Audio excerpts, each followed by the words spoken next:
Bismillahirrahmanirrahim. Assalamu alaikum dear students. How are you? I am Zaman Tahir and I am here to teach you the next lecture of chemistry.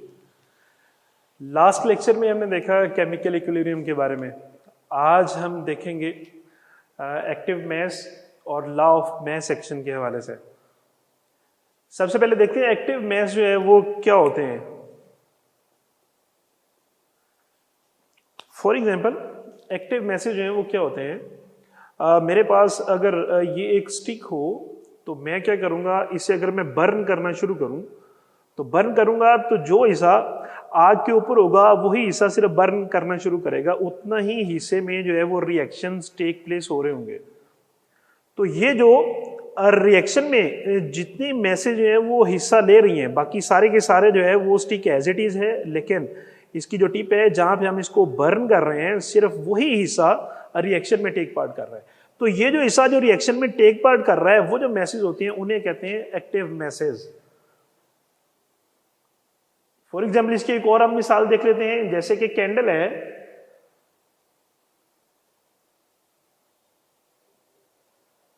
तो candle को जब burn किया जाता है तो candle का ये जो ऊपर वाला जो हिस्सा होता है सिर्फ यही बर्निंग में जो हेल्प आउट कर रहा होता है. तो ये जो मैसेज जो बर्न हो रही है इस टॉप के ऊपर, बाकी सारी जो है वो कैंडल एज इट इज वो रिजर्व रहती है, लेकिन ये यहाँ पे जो रिएक्शन टेक पार्ट कर रहे होते हैं उन्हें हम कहते हैं कि ये एक्टिव मैसेज है. सो एक्टिव मैसेज जो है वो क्या है, that masses which take part in the reaction are known as active masses. Next हम देखते हैं law of mass action. Law of mass action जो है वो क्या है.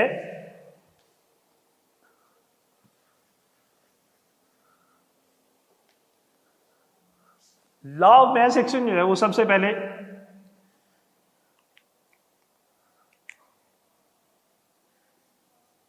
Goldberg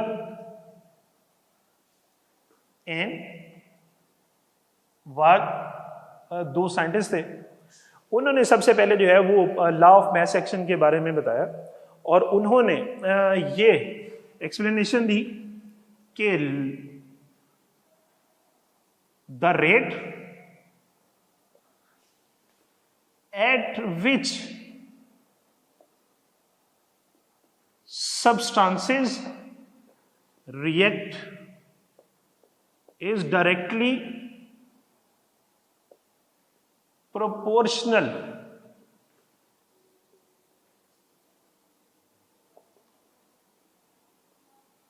to the active masses.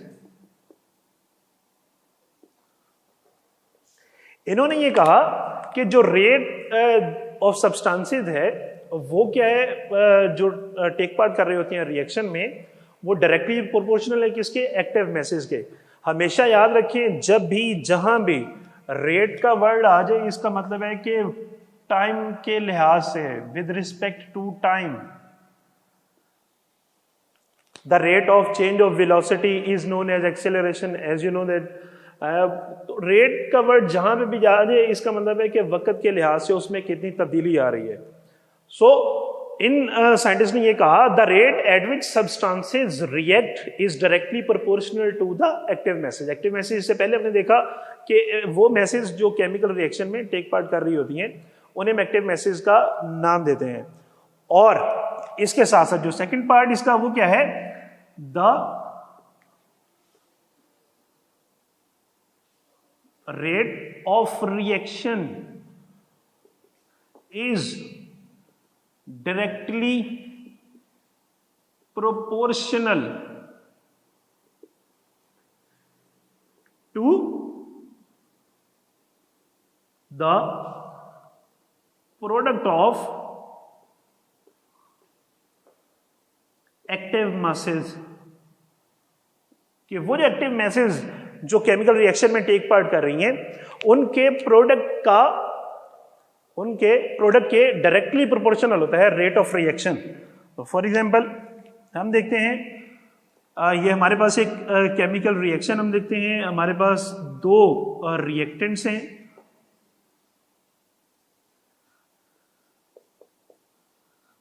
हमने डिस्कस किया था कि ये हमारे पास जो है वो रिवर्सिबल रिएक्शन है। एक इसमें है फॉरवर्ड रिएक्शन जो from left to right proceed कर रहा होता है, जिसमें रिएक्टेंट्स जो हैं वो रिएक्ट करके प्रोडक्ट्स बनाते हैं।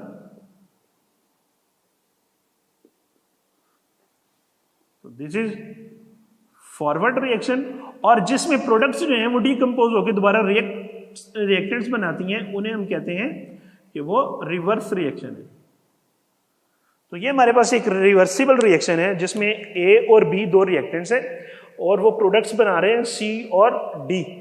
अब इसमें हम देखते हैं फॉरवर्ड रिएक्शन जो है उसमें क्या है, ए और बी आपस में मिलेंगे और सी और डी जो है वो प्रोडक्ट्स बनाएंगे। और इसका जो रिवर्स रिएक्शन है वो क्या होगा कि सी और डी प्रोडक्ट्स जो हैं वो डीकंपोज होंगे और वो दोबारा रिएक्टेंट्स में कन्वर्ट होना शुरू हो जाएंगे। अब इनमें हम देखते हैं लॉ ऑफ मास एक्शन जो है वो कैसे हम इसको एक्सप्लेन कर सकते हैं।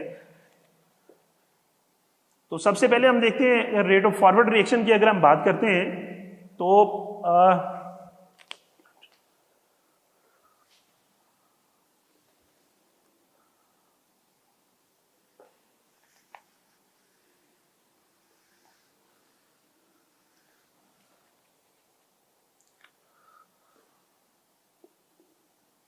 the rate of forward reaction is directly proportional to the active masses। तो एक्टिव मैसेज जो है वो ये वाली है, ये रिएक्शन में टेक पार्ट कर रही हैं और इनसे जो है वो आगे प्रोडक्ट्स बन रहे हैं। तो ये क्या होगा, concentration of A, concentration of B. Active masses की कंसंट्रेशन को हम इन बड़ी ब्रैकेट्स में शो करते हैं और इनके जो यूनिट्स होते हैं उनको मोलर कंसंट्रेशन में हम लेते हैं, और molar concentration means moles per decimetre cube. एक डेसीमीटर क्यूब में जितने उसके मोल हैं वो उसकी मोलर कंसंट्रेशन कहलाएगी, एक मोल। अब इसकी हम बात करते हैं तो the rate of forward reaction जो है वो डायरेक्टली प्रोपोर्शनल है एक्टिव मैसेज के प्रोडक्ट के, डायरेक्टली प्रोपोर्शनल है। अब आपको पता है कि जब भी हम इस साइन को खत्म करते हैं तो इसकी जगह पे एक कांस्टेंट आता है। तो यहां पे जो कांस्टेंट हम यूज कर रहे हैं वो है के F.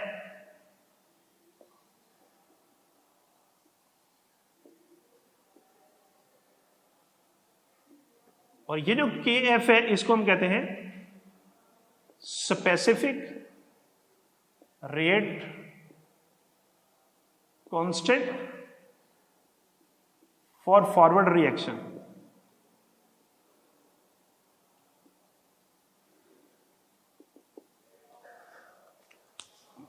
Law of mass action जो है वो क्या है, द रेट ऑफ रिएक्शन जो है वो डायरेक्टली प्रोपोर्शनल होता है एक्टिव मैसेज के प्रोडक्ट के। तो हमने यहां पे जो हमारे पास रिवर्सिबल रिएक्शन है उसमें हम फर्स्ट कंसीडर कर रहे हैं फॉरवर्ड रिएक्शन को।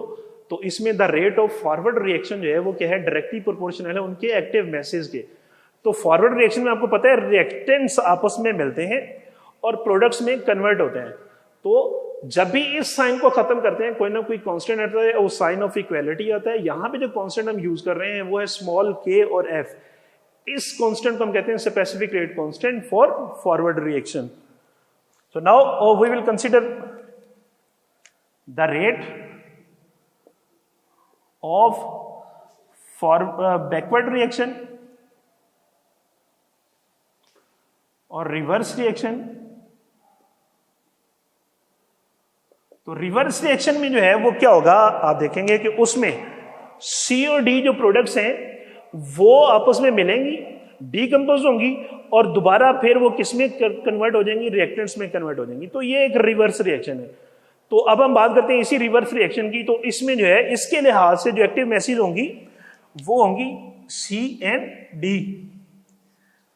सो the according to the law of mass action the rate of reverse reaction is directly proportional to product of active masses. And here the active masses are C and D। और अभी इससे पहले हमने देखा कि जब भी हम इस साइन को खत्म करते हैं कोई ना कोई जो है वो कांस्टेंट आता है, और यहां पे जो कांस्टेंट आएगा उसको हम डिनोट करते हैं स्मॉल के ओवर आर से।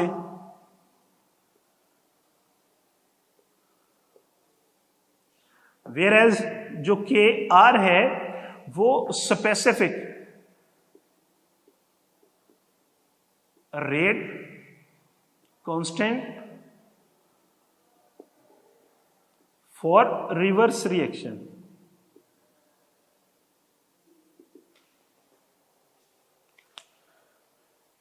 अब अगर हम इन दो रिएक्शंस को, ये जो हमारे पास इक्वेशन आई हैं, इनको अगर हम नाम दे दें इक्वेशन नंबर 1 और इसको नाम दे दें इक्वेशन नंबर 2 का, तो एट इक्विलिब्रियम हमने देखा था कि रेट ऑफ फॉरवर्ड रिएक्शन जो है वो इक्वल होता है रेट ऑफ रिवर्स रिएक्शन के। तो at equilibrium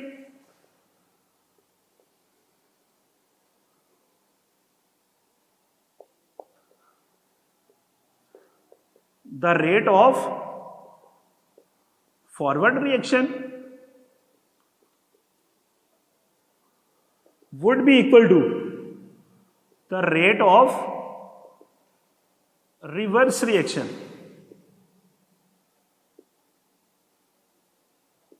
So now we will put values here. The rate of forward reaction is equal to Kf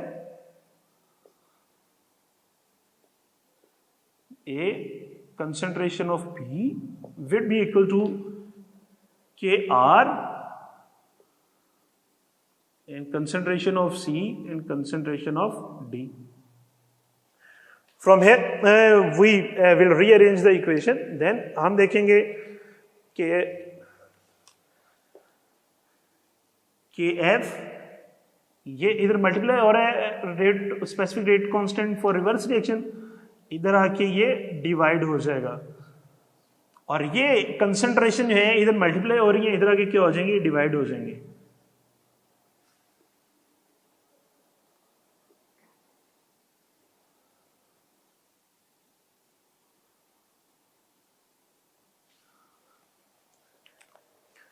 अब ये जो हमारे पास रेशियो है specific rate constant of forward reaction और specific rate of reverse reaction की, इनको हम डिनोट करते हैं कैपिटल के सी से, और इसे कहते हैं equilibrium constant.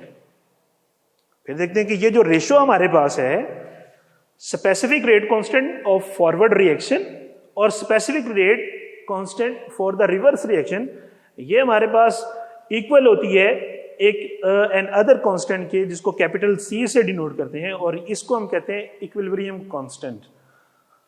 So this is the expression for equilibrium constant at which Kf over Kr equal to the product of the reactant concentration of the products and to the product of the concentration of reactants. So now students we will derive an expression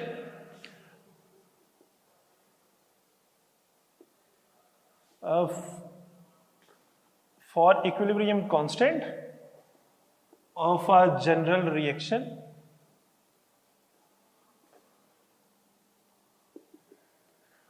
for example हमारे पास जो है दो reactants हैं A and B. Rate of forward reaction जो है वो क्या होगा कि ये प्रोडक्ट्स बनाएंगे सी और डी, और रेट ऑफ रिवर्स रिएक्शन जो है वो क्या होगा, इसका ये रिवर्स पार्ट जो है वो क्या होगा कि जिसमें सी और डी आपस में मिलेंगे और वो दोबारा जो है वो रिएक्टेंट्स बना देंगे। अब आपने देखा होगा कि इससे पहले हमने लेक्चर में बैलेंस्ड केमिकल इक्वेशन के बारे में देखा था। Balanced chemical equation for example हम मिसाल लेते हैं कि हाइड्रोजन और आयोडीन जब आपस में रिएक्ट करते हैं तो हाइड्रोजन आयोडाइड बनता है। अब ये अभी जो है वो बैलेंस केमिकल इक्वेशन नहीं है, तो बैलेंस करने के लिए हम क्या करेंगे कि इनके एटम्स आप देखेंगे, क्वांटिटेटिव जो है वो एनालिसिस आप देखेंगे इसका कि यहाँ पे जो आयोडीन है वो उसके कितने हैं, 2 एटम्स हैं, लेकिन यहाँ पे आयोडीन के कितने हैं, 1 एटम है। तो हम इसको क्या करेंगे, 2 के साथ मल्टीप्लाई कर देंगे। 2 के साथ मल्टीप्लाई किया तो अब आयोडीन के तो 2 आइटम्स पूरे हो गए, लेकिन हाइड्रोजन के भी अब कितने हो गए? 2। और इससे रिएक्टेंट साइड में भी देखेंगे तो हाइड्रोजन के कितने एटम्स हैं? 2 एटम्स हैं। तो ये एक बैलेंस्ड केमिकल इक्वेशन है। तो यहां पे बैलेंस्ड केमिकल इक्वेशन हम ले रहे हैं, उसमें क्या है? ए मोल्स हैं सब्सटेंस ए के, बी मोल्स हैं सब्सटेंस बी के। जब ये रिएक्ट करते हैं तो सी मोल्स बनते हैं सी सब्सटेंस के और डी मोल्स बनते हैं डी सब्सटेंस के। तो इसके ऊपर लॉ ऑफ मास एक्शन जो है वो हम अप्लाई करेंगे। तो लॉ ऑफ मास एक्शन इससे पहले हमने अभी देखा है कि सपोज ये हमारे पास अगर हम कंसीडर करते हैं इसका फॉरवर्ड रिएक्शन, तो ये उसका फॉरवर्ड रिएक्शन है, ये उसका है रिवर्स रिएक्शन। तो लॉ ऑफ मास एक्शन जो है वो क्या कहता है? The rate of reaction is directly proportional to the molar concentrations of its reactants raised to the power equal to the number of moles। कि जितने उसके नंबर ऑफ मोल्स हैं वो रिएक्ट कर रहे हैं वो उनकी पावर में चले जाएंगे। For example this is A and this is B. अगर हम जो है बात करते हैं इस रिएक्शन की, तो इसमें हम देखते हैं कि हाइड्रोजन का 1 मोल और आयोडीन का 1 मोल आपस में रिएक्ट करते हैं और 2 मोल बनते हैं हाइड्रोजन आयोडाइड के। तो लॉ ऑफ मास एक्शन जो है वो हमने देखा कि रेट ऑफ रिएक्शन जो है वो डायरेक्टली प्रोपोर्शनल होता है कि इसके मोलर कंसंट्रेशन ऑफ रिएक्टेंट्स के, जिन रिएक्टेंट्स से मिलके वो प्रोडक्ट्स बन रही हैं, raise to the power to the number of moles that react and that take part in the chemical reaction. So अगर हम यहां पे बात करते हैं रेट ऑफ फॉरवर्ड रिएक्शन की, तो रेट ऑफ फॉरवर्ड रिएक्शन जो है वो क्या होगा? डायरेक्टली प्रोपोर्शनल है molar concentration of its reactants.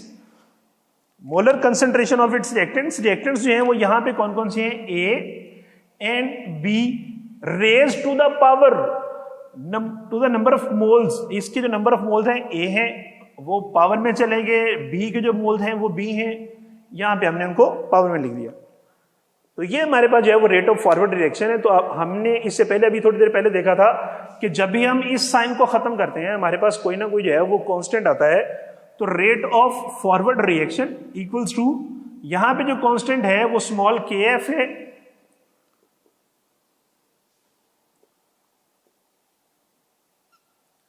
जिसको हम क्या कहते हैं जी? Specific rate constant for the forward reaction. Same as it is अगर हम जो है वो रिवर्स रिएक्शन की बात करते हैं तो इसके लिए जो लॉ ऑफ मास एक्शन है वो क्या होगा? Rate of reverse reaction is directly proportional to the molar concentrations of its reactants. अब इसके लिहाज से जो रिएक्ट करने वाली चीजें हैं, जो सब्सटेंसेस हैं, वो हैं सी और D, C and D raise to the power to the number of moles. ये जो नंबर ऑफ मोल्स हैं वो उनके किस में चले जाएंगे? पावर में। तो ये सी के सी मोल्स हैं और डी के डी मोल्स हैं। अब यहां पे इस साइन को जब खत्म करेंगे तो यहां पे भी कांस्टेंट आएगा। तो rate of reverse reaction is equal to, यहां पे जो कांस्टेंट उसको स्मॉल के आर से रिप्रेजेंट करते हैं, concentration of C, concentration of D and their number of moles are C and D. At equilibrium हमें पता है रेट ऑफ फॉरवर्ड रिएक्शन वो इक्वल होता है रेट ऑफ रिवर्स रिएक्शन के। तो हम देखते हैं at equilibrium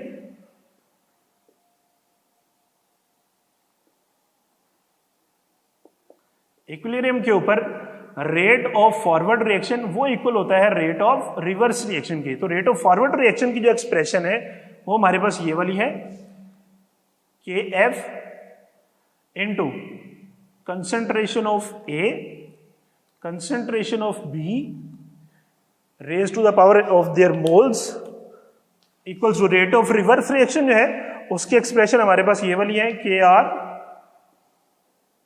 into concentration of C, concentration of D and their number of moles. अब हम क्या करते हैं, जितनी भी जो कांस्टेंट है उनको हम एक साइड पे ले लेते हैं। तो ये जो के आर है ये इधर मल्टीप्लाई हो रहा है, इधर आके क्या हो जाएगा?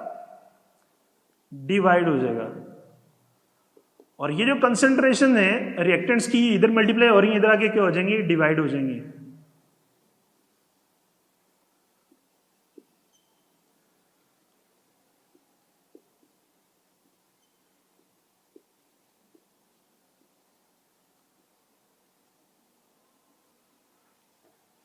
ये हमारे पास जो रेशियो है KF ओवर KR, हमने इससे पहले भी देखा कि ये जो रेशियो है specific rate constant for the forward reaction to the specific rate constant for reverse reaction, ये होते हैं इक्विलिब्रियम कांस्टेंट के इक्वल, कैपिटल KC। और कैपिटल KC जो है वो ऑब्वियसली वो किसके बराबर होगा,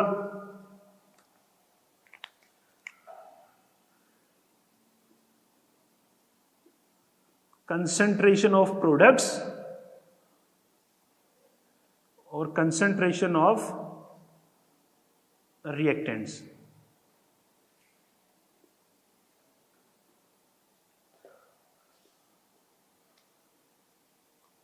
सो for a balanced chemical equation, balanced chemical equation के लिए हमारे पास जो इक्विलिब्रियम कांस्टेंट है KC वो इक्वल्स है concentration of products over concentration of reactants with the raised to the power of actual number of moles that take part in the chemical reaction. For example, अगर हम एक reaction जो है वो देखते हैं, उसका केमिकल इक्विलिब्रियम कांस्टेंट जो है वो हम उसको फाइंड आउट करते हैं। जैसे कि हमने जो है वो ये एक रिएक्शन लिखा, इसको अगर हम केमिकल इक्विलिब्रियम कांस्टेंट इसका अगर लिखना चाहें तो KC इक्वल्स टू क्या होगा, कंसंट्रेशन ऑफ प्रोडक्ट्स HI, और इसकी जो नंबर ऑफ मोल्स कितने हैं वो 2, तो 2 इसकी पावर में चला जाएगा, over concentration of reactants, concentration of reactants, तो रिएक्टेंट्स में क्या है, हाइड्रोजन और आयोडीन। तो ये जो है वो इस बैलेंस्ड केमिकल इक्वेशन का इक्विलिब्रियम कांस्टेंट एक्सप्रेशन है। फॉर एग्जाम्पल अगर हम एक और रिएक्शन देखते हैं जिसमें नाइट्रोजन है और हाइड्रोजन है, आपस में रिएक्ट करते हैं और ये बनता है NH3 अमोनिया। अब इसको बैलेंस आउट करने के लिए यहां पे नाइट्रोजन के जो है वो 2 एटम्स हैं, लेकिन इस साइड पे जो है वो 1 एटम है, तो हम इसको क्या करेंगे, 2 के साथ मल्टीप्लाई कर देंगे। जब इसको 2 के साथ मल्टीप्लाई किया तो नाइट्रोजन तो 2 हो गए, लेकिन हाइड्रोजन जो है वो 6 हो गए। तो यहां पे जो हाइड्रोजन है वो 2 है, तो हम इसको किसके साथ मल्टीप्लाई करेंगे कि ये 6 आ जाए, 3 के साथ। अब ये एक बैलेंस केमिकल इक्वेशन है, तो इसके लिए जो इक्विलिब्रियम कांस्टेंट एक्सप्रेशन है अगर वो हम लिखेंगे तो वो हमें पता है क्या है, वो concentration of the products to the concentration of reactants. तो प्रोडक्ट्स जो है वो इसमें क्या है, NH3, और इसके नंबर ऑफ मोल्स 2 हैं तो वो यहां पे पावर में आ जाएंगे। सेम एज इट इज जो रिएक्टेंट्स हैं वो क्या हैं, N2 N हाइड्रोजन, और इसके जो नंबर ऑफ मोल्स हैं वो 3 है। तो ये जो है वो केमिकल इक्विलिब्रियम कांस्टेंट एक्सप्रेशन है for this balanced chemical equation. So this is our today's topic. Hope you will enjoy it. Thank you. Assalamu alaikum.